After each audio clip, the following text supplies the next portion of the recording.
उग्रवादी लोग भी उनकी बातों को मानते थे। इस राज को संवारने का काम किया।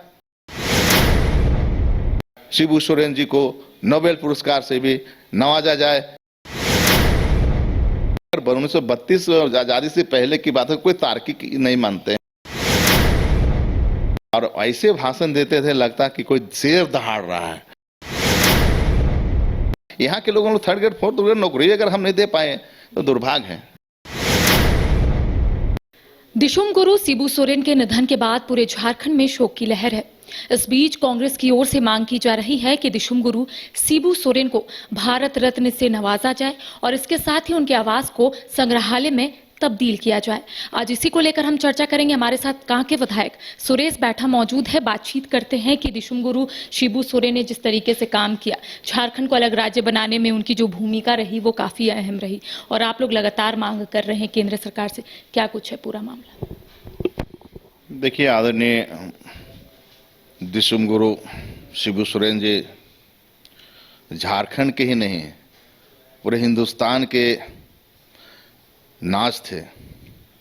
वो ऐसे योद्धा थे जिन्होंने महाजनी साहूकारों के खिलाफ, सूदखोरी के खिलाफ यूँ कहें तो उन्होंने आवाज़ उठाई। वो पहाड़ों कंदराओं में रह रह कर भी उन महाजनी प्रथा के खिलाफ समाज को सुदृढ़ करने का काम किया उन्होंने।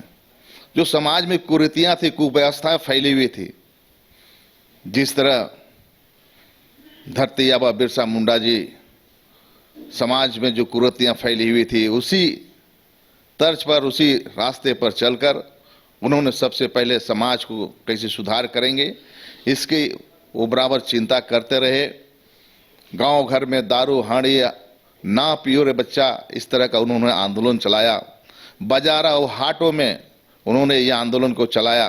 कई जगह उनको आलोचना का भी सामना करना पड़ा, लेकिन उन्होंने समाज को सुदृढ़ करने के लिए संकल्पित थे और उन्हें कामयाब भी हुआ। कहीं नहीं कामयाब है वो भाव, लेकिन उन्होंने इस समाज को सुधारने का प्रयास किया।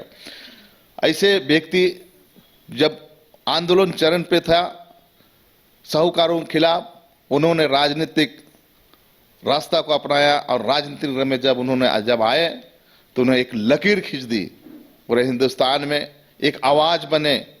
झारखंड आंदोलन में जिस तरह उन्हें अग्रणी भूमिका निभाई, कई तरह की यातनाएं सहनी पड़ी, आंदोलन में जेल जाना पड़ा, कई तरह के आरोप लगे उनके ऊपर, लेकिन उन्होंने जेल जाना स्वीकार किया, लेकिन किसी के आगे झुकना उन्होंने स्वीकार नहीं किया। ऐसे व्यक्ति, ऐसे महान व्यक्ति जिन्होंने इस राज को संवारने का काम किया, ऐसे व्यक्ति जिन्होंने इस राज को अलग करके चैन का सांस लेने वाले व्यक्ति। आप देखे होंगे जब आंदोलन उग्रवादी चरम पर था तो उग्रवादियों को भी शांत करने का काम इन्होंने किया। बाबा का जब आवाज उग्रवादियों तक चलता था, उनकी बातों को सुनने के लिए भी लोग मोरहाबादी के मैदान में आते थे और उन्हें आह्वान करते थे कि इस राज को हमें बनाना है। उग्रवाद अगर बढ़ेगा तो राज नहीं मिलेगा, इसलिए आप लोग शांति व्यवस्था बनाए रखें, शांति कायम करें। इस तरह का उन्होंने आह्वान किया और उग्रवादी जो पनप रहा था उसको भी दबाने का काम किया। गुरु जी को बहुत अच्छे से उग्रवादी लोग भी उनकी बातों को मानते थे और उसी का फल स्वरूप रहा कि झारखंड बना। और झारखंड बना तो सबसे पहले यहाँ के बाबूलाल मरांडी जी को मुख्यमंत्री बनने का अवसर प्राप्त हुआ। चाहे शिबू सोरेन जी को दो बार मुख्यमंत्री बनने का अवसर मिला, चाहे अर्जुन मुंडा जी को, चाहे रघुवर दास जी को, या अभी वर्तमान हमारे हेमंत सोरेन जी को, ये सारा चीज जो भी मिला, ओहदा मिला तो माननीय स्वर्गीय शिबू सोरेन की बदौलत मिला।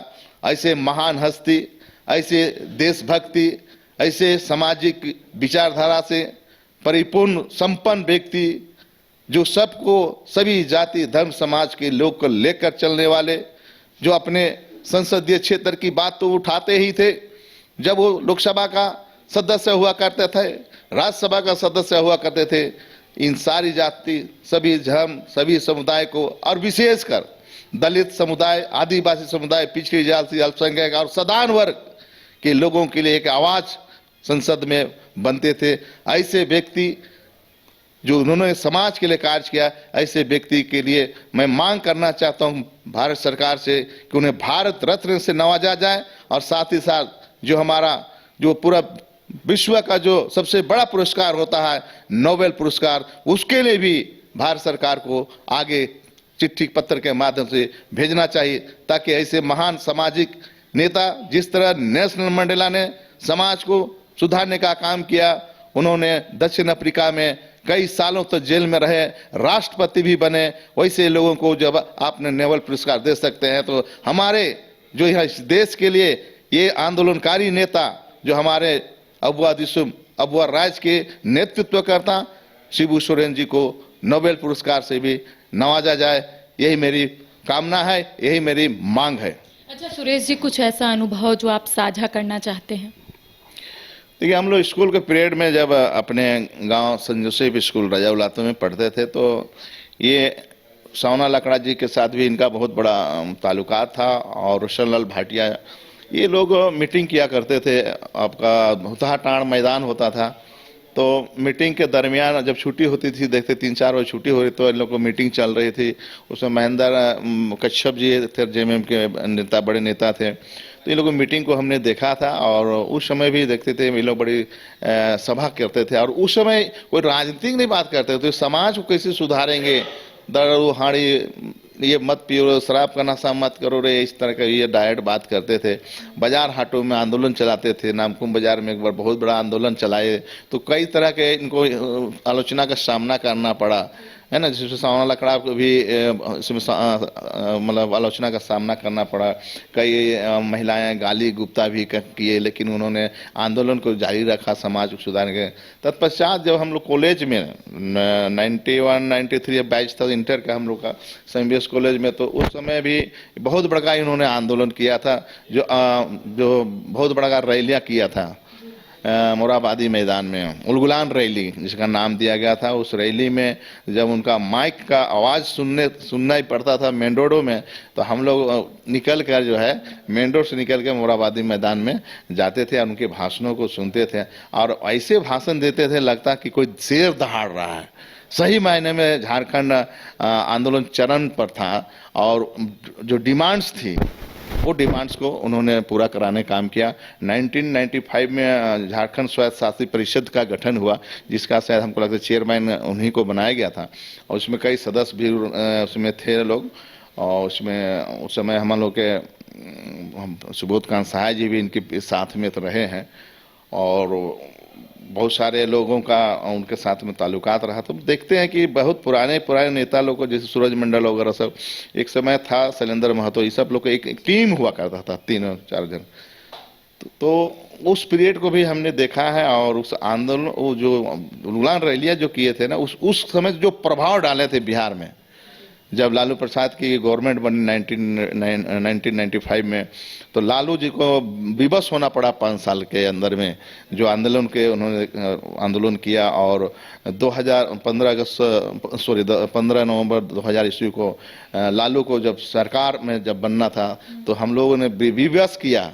13 विधायक हमारे कांग्रेस के थे, वो 13 विधायक मंत्री थे, लेकिन सब ने कहा कि वह हम लोग झारखंड राज्य आपको देना होगा, हम मंत्री पद हम त्याग देते हैं। और सोनिया गांधी के बातों को लोगों ने माना भी और लालू जी को ये कहते थे कि हमारे लाश पर झारखंड बनेगा, लेकिन लालू जी को भी यहाँ के झारखंडियों ने नतमस्तक किया और लालू जी को भी झारखंड बनाने पर भी मजबूर किया गया। तो ये हम लोगों ने देखा है और बहुत करीब से देखा है। उस पीरियड में हम लोग पीजी किया करते थे, तो बहुत करीब से उनके विचारों को मानते हैं, उनके संघर्षों को देखते हैं, उनके आदर्शों को देखते हैं, तो हमको लगता है कि उसी आदर्श और संघर्ष को हमने अपनाया था। एसआईआर को लेकर लगातार कांग्रेस विरोध कर रही है, आने वाले समय में क्या स्टैंड रहने वाला है कांग्रेस का? देखिए, निश्चित रूप से एसआईआर में जिस तरह का गड़बड़ियाँ की जा रही है और लगातार इस बात को कांग्रेस पार्टी ने पूरा विपक्ष उठा रही है और अब कह सकते हैं कि 232 सांसद विपक्ष के हैं, ये छोटा मोटा विपक्ष नहीं है। जब इतने विपक्ष आपके एसआईआर पर अंगुली उठा रहे हैं तो चुनाव आयोग को समझना चाहिए इस बात को कि कहीं ना कहीं गड़बड़ियां हैं। राहुल गांधी जी ने कल स्पष्ट प्रेस कॉन्फ्रेंस में कह दिया कि आपने कहां कहां गड़बड़ियां की, ये गिना दिए, प्रत्येक विधानसभा के आधार पर उन्होंने गिनाए, फेयर एंड फैक्ट के साथ उन्होंने गिनवाया, परफेक्ट चीज को दिखाया। ऐसे कहीं इफ बट कहीं कंफ्यूजन है ही नहीं। जब इस चीज को जब राहुल जी ने कहा कि एक दिन बम फूटेगा, उन्होंने करके दिखा दिया। आप कैसे आपको सुधारना है? निष्पक्ष जांच होनी चाहिए, निष्पक्ष जांच करके अगर टीम बनाइए, माननीय सुप्रीम कोर्ट के जजेस लोग के टीम बनाकर हम तो चाहेंगे कि सुप्रीम कोर्ट इस पर हस्तक्षेप करे कि इस तरह का लोकतंत्र में जघन्य हत्या है। लोकतांत्रिक व्यवस्था में इस तरह का कोई भी अगर उम्मीदवार खड़ा हुआ है उसको जबरदस्ती हरा दिया जाए गेम करके, तो ऐसा नहीं होना चाहिए। इसलिए हम लोग को मांग है कि इस पर सुधार आगे हो। अभी निकट में बिहार का चुनाव हो जिसमें 65 लाख मतदाताओं को काट दी गई है, किस कानून से काटी गई उसको आप बताइए। उसको दो महत्वपूर्ण विधेयक, सरना धर्म कोड और दूसरा 1932 और इसके साथ ही आरक्षण 27% ओबीसी आरक्षण को लेकर आप लोगों ने भी स्थिति स्पष्ट की है और यहां से विधेयक को भी आप लोगों ने राज्यपाल के माध्यम से केंद्र सरकार को भेजा, लेकिन अब तक पहल नहीं की गई है। तो क्या आने वाले समय में आप लोगों की तरफ से रणनीति बनाई जाएगी कि आप लोग दिल्ली जाएंगे? स्पष्ट शब्दों में हमारे राष्ट्रीय नेता राहुल गांधी जी ने कहा, जिसकी जिसकी जितनी आबादी उतनी उसकी हिस्सेदारी, इस तर्ज पे हम लोग काम कर रहे हैं। और पिछले आपको याद होगा 2022 में विधानसभा का सत्र चल रहा था, उस पीरियड में रेजोल्यूशन पास करके माननीय राज्यपाल को भेजा गया था महागठबंधन के प्रयास से, और उन्होंने स्पष्ट कहा गया था कि पिछड़ी जातियों को 27% आरक्षण, आदिवासियों के लिए 28% और अनुसूचित जाति के लिए 12% का आरक्षण का प्रावधान करके भेजा गया था। इतना ही नहीं, स्थानीय नीति नियोजन नीति की भी बात कह के भेजा गया था कि 1932 का जो है डेट ऑफ लाइन उसको क्लियर करने के लिए माननीय राज्यपाल के पास भेजा गया था, और राज्यपाल में असंवैधानिक करार करके उसको पुनः वापस कर दिया गया। तो निश्चित रूप से केंद्र के इशारे पे इस तरह का रोका गया था। उस पर वक्त राज्यपाल और कोई हुआ करते थे। अभी भी हम लोग का प्रयास है कि जो आरक्षण का प्रावधान है 28% एसटी के लिए, एससी के लिए 12% और ओबीसी के लिए, माइनॉरिटी के लिए 27%, तो इसको पुनः विधानसभा से लाकर भेजा जाए।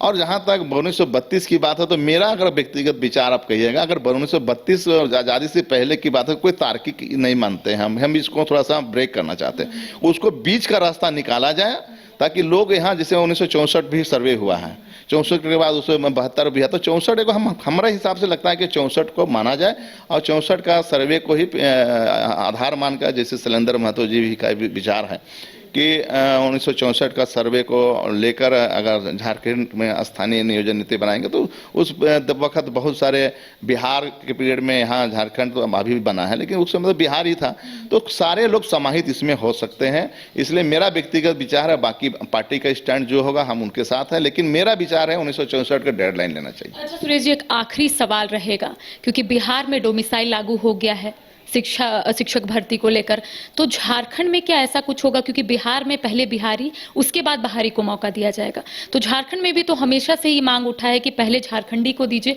उसके बाद बाहरियों को मौका दीजिए, तो ये कब होगा झारखंड में?